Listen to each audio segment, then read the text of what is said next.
Hi guys, welcome to our channel. நம்ம TNPSC new syllabus base பண்ணி videos பார்த்துக்கிட்டு இருக்கோம். இது வந்து அழகு 7, அதாவது 7th பார்ட், பொது தமிழ்ல இருக்க 7th பார்ட்ல இருக்கிறத ஒரு வீடியோவா பார்த்துக்கிட்டு இருந்தோம். அதாவது 17 கீழ்க்கணக்கு அறநூல்கள் இருக்குல்ல, அதுல வந்து ஒரு டாபிக்கா பார்த்துக்கிட்டு இருக்கோம். இப்போ நம்ம அடுத்து பார்க்க போறது முதுமொழி காஞ்சி. முதுமொழி காஞ்சி அப்படின்றது ஓல்டு புக்ல மட்டும்தான் இருக்கு, நியூ புக்ல இல்ல. 7th ஸ்டாண்டர்ட் டேர்ம் 1, ஓகேவா? 7th ஸ்டாண்டர்ட் டேர்ம் 1ல இருக்கு முதுமொழி காஞ்சி. ஓகே, நம்ம முதுமொழி காஞ்சி பத்தி ஃபர்ஸ்ட் நூல் குறிப்பு என்னன்னு பார்த்துடலாம், அப்புறம் நம்ம பாட்டு பார்க்கலாம். முதுமொழி காஞ்சி அப்படின்றது காஞ்சி திணையின் துறைகள் ஒன்று. காஞ்சின்றது முடிஞ்சிருக்காது, வச்சே நம்ம கண்டுபிடிச்சிடலாம். காஞ்சி திணையின் துறைகள்ல ஒண்ணுதான் முதுமொழி காஞ்சி. 17 கீழ்கணக்கு நூல்கள்ல ஒண்ணு அப்படின்னு சொல்றாங்க. உலகியல் உண்மைகளை தெளிவாக எடுத்து சொல்லுது. இந்நூல் அறவுர கோவை எனவும் வழங்கப்படுகிறது. இது ரொம்ப ரொம்ப முக்கியம். ப்ரீவியஸ் இயர் கொஸ்டினும் கூட. அறவுர கோவைன்னு சொல்ற நூல் எதுன்னு கேக்குறாங்க, முதுமொழி காஞ்சி.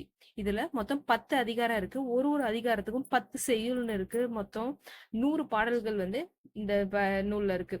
முதுமொழி காஞ்சின்றத அறவுர கோவைன்னு சொல்லுவாங்க. மொத்தம் இதுல 10 அதிகாரங்கள் இருக்கு. இது எல்லாமே ரொம்ப முக்கியம்.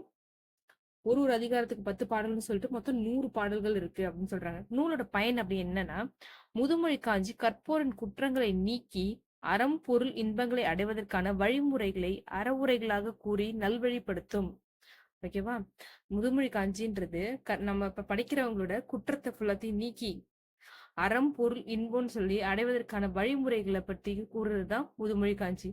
வாங்க, நமக்கு புக்ல கொடுத்திருக்காரு, பாட்டை பத்தி பார்க்கலாம். சிறந்த 10.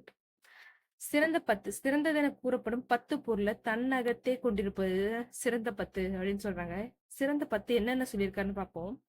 ஆர்களி உலகத்து மக்கட்கெல்லாம் ஓதலில் சிறந்தன்று ஒழுக்கமுடைமை. ஆர்களி, ஆர்கலினா கடல், நமக்கு தெரியும். கடல் சூழ்ந்த இவ்வுலக மக்கள் அனைவருக்கும் கற்றலை விட ஒழுக்கமுடைமையே சிறந்தது அப்படின்னு சொல்றாங்க. படிக்கிறதுன்றது ரொம்ப முக்கியமானதுதான், ஆனா அதை விட ஒழுக்கமா இருக்கிறது தான் சிறந்தது அப்படின்னு சொல்றாங்க.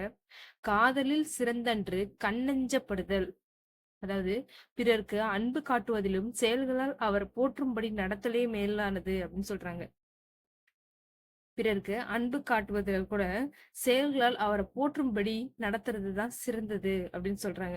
3வது என்ன சொல்லியிருக்காங்க, மேதையில் சிறந்தன்று கற்றது மறவாமை. அதாவது மேதையில சிறந்தது கற்ற பொருளை மறக்காம இருக்கிறது, அதன்படி நடக்கிறது தான் சிறந்தது அப்படின்னு சொல்லியிருக்காங்க.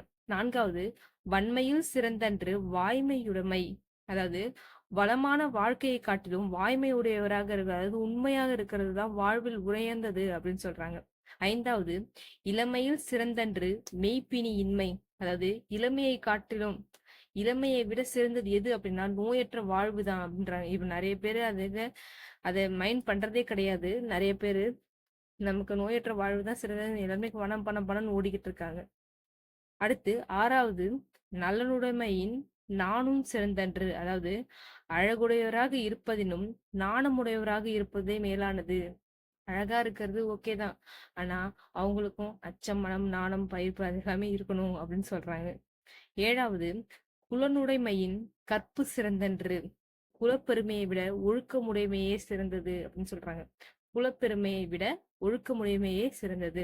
8வது, கற்றலின் கற்றாழை வழிபடுதல் சிறந்தன்று.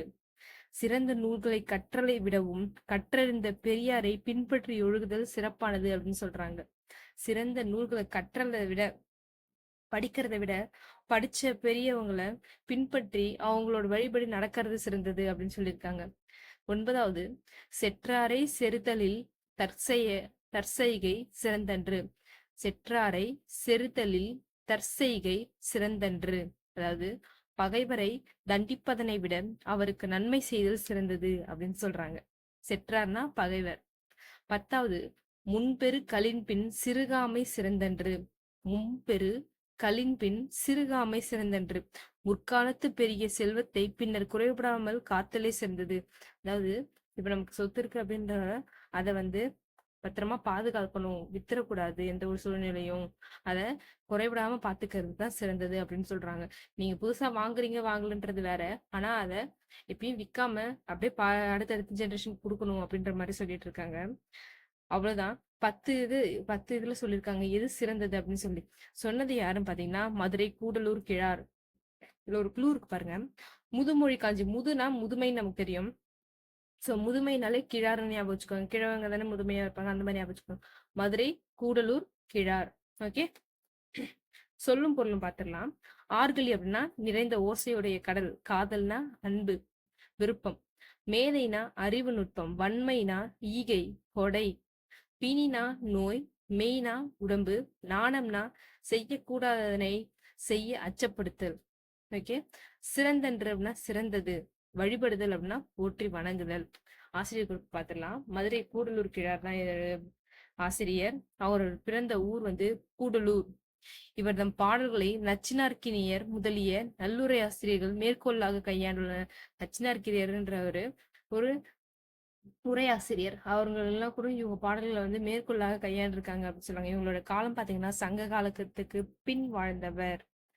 அது நமக்கே தெரியும். ஏன்னா சங்க காலத்து நூல்கள், சங்க நூல்கள்னு சொல்லும் போது நமக்கு மேற்கணக்கு நூல்கள் வந்துரும். அதாவது 10 பாட்டு 8 தொகை. ஸோ இவர் வந்து சங்க காலத்துக்கு பின் வாழ்ந்தவர் தான். ஓகே, அடுத்து புக் பேக் கொஸ்டின்ஸ் பார்த்துடலாம். முதுமொழி காஞ்சி என்பது காஞ்சி திணையின் துறைகளுள் ஒன்று. முதுமொழி காஞ்சியின் ஆசிரியர் யாரு? மதுரை கூடலூர் கிழார். இளமையை காட்டிலும் டேஷ் சிறந்தது, நோயற்ற வாழ்வே சிறந்ததுன்னு நமக்கு தெரியும். கோடிட்ட இடத்தில் உரிய விடையை எடுத்து எழுதுக. முதுமொழி டேஷ் என வழங்கப்படும் அறவுர கோவை. ரொம்ப ரொம்ப ரொம்ப இம்பார்ட்டன்ட், நல்லா ஞாபகம். கற்றலை விடவும் சிறந்தது எது? ஒழுக்கமுடைமை. ஓகே, பிரித்து எழுதுகள் பார்த்துடலாமா அப்படியே. மக்கட்கெல்லாம், மக்கள் கூட்டல் எல்லாம். பிணியின்மை, பிணி கூட்டல் இன்மை. புலனுடைமை, புலம் கூட்டல் உடைமை. ஓகே ஓகே, அவ்வளவுதான். புதுமை காஞ்சி பத்தி பார்த்தாச்சு. நெக்ஸ்ட் வீடியோல அடுத்த டாபிக் பார்த்துடலாம். For more information, for more updates channel subscribe பண்ணிக்கோங்க, ஃபாலோ பண்ணிக்கோங்க. தேங்க்யூ.